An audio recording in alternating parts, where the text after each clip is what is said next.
If something happened to you on shore while cruising and you couldn't speak, would helpers know how to contact your partner? Would they know about your allergies? Or even that you have a pet waiting for you on your boat at anchor? I'm Carolyn Sherlock, and on this episode of the Boat Galley Podcast, I'll tell you about the ID tag we use to help us in the emergency we hope never happens. Today's episode of the Boat Galley Podcast is sponsored by Teak Guard from All Guard Products.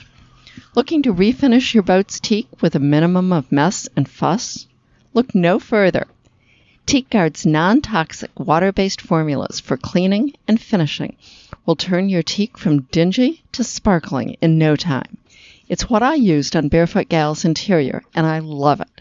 Use coupon code BG20 for 15% off your order of $50 or more. AllGuardProducts.com.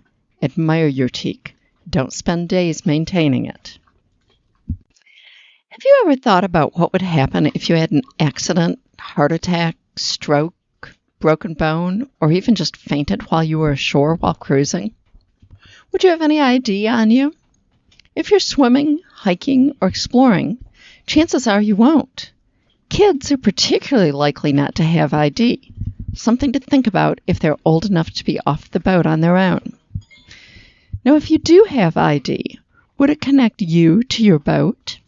Would first responders or helpful bystanders know who to contact?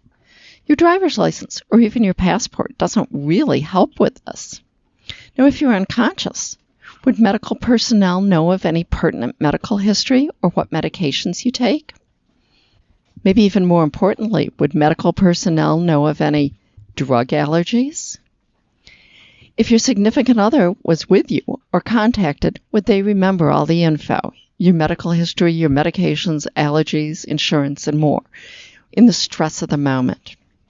Do you have kids or pets on board that would have to be taken care of in an emergency? And if a pet got separated, would it have any ID that would connect you on the boat? I'm not trying to be gloom and doom here, but those are concerns that Dave and I had while we were cruising.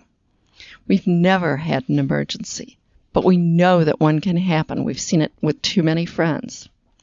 And we realized none of our regular ID, were we to be carrying it, which often we didn't, connected us to the boat, to each other, to the next of kin, to our medical histories or drug allergies. And if we were both incapacitated, would anyone know to check on dog paws? Well, our first solution was to get dog tags engraved with our name, the name of the boat, our blood type, Dave's brother's phone number as our emergency contact, and for me, a no penicillin note. Better than nothing, but still missing a lot. About 10, 11 years ago, we discovered a much better system. It's called Road ID. Road ID is like a life raft. You hope you never use it for its intended purpose. But if you should need it, you'll be really, really glad you had it. Road ID was originally designed by and for elite cyclists, the road racers that do things like the Tour de France, both for their training rides and competitions. Now, since then, it's spread to other sports and activities, such as hikers and overseas travelers. Originally, it just offered 6 lines of text similar to our dog tags. But the big improvement came with Road ID Interactive. This is what Dave and I have and what I highly recommend.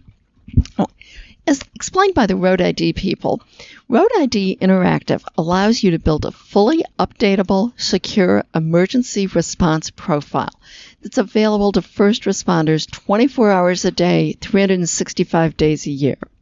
You can still customize the first 1 to 3 lines of an ID bracelet, or a necklace, whatever you've got. But the last 4 lines, however, are reserved to provide instructions on how to access your information in an emergency situation. Now, the best part is that they are cheap. The initial tag costs somewhere between $15 and $40, depending on the style that you chose, and includes the first year of membership.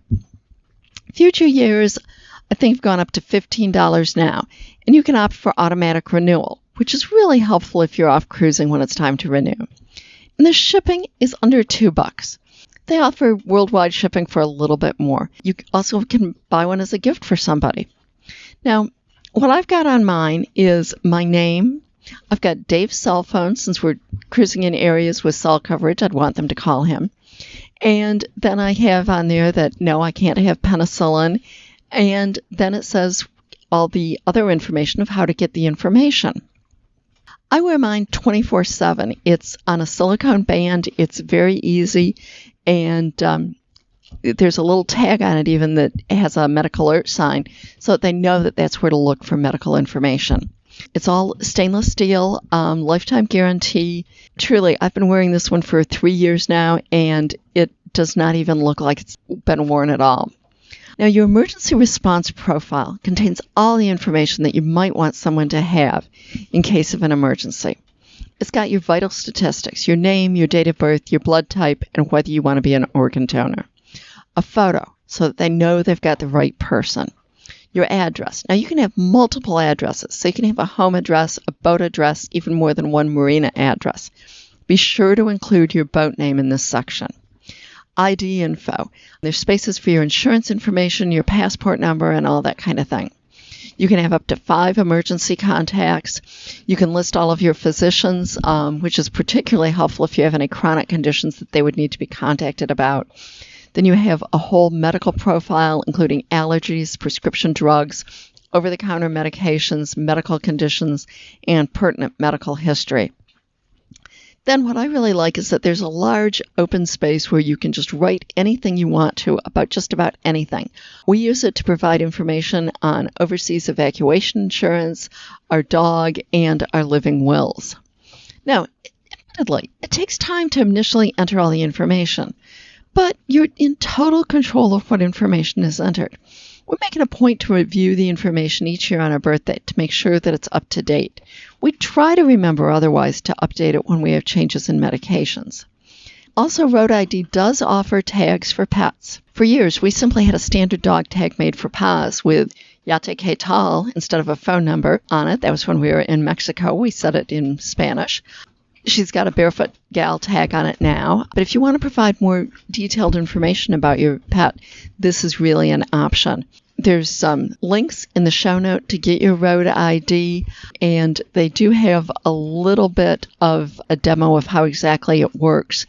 But this is seriously a major thing for having information ID while you are cruising. And if you decide not to get Road ID, I hope you'll at least think about the whole ID issue.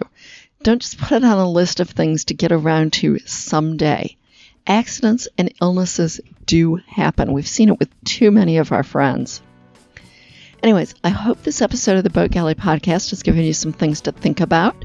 Please tell your friends about it, subscribe, and if you really want to love us, put a review out there so other people can find us.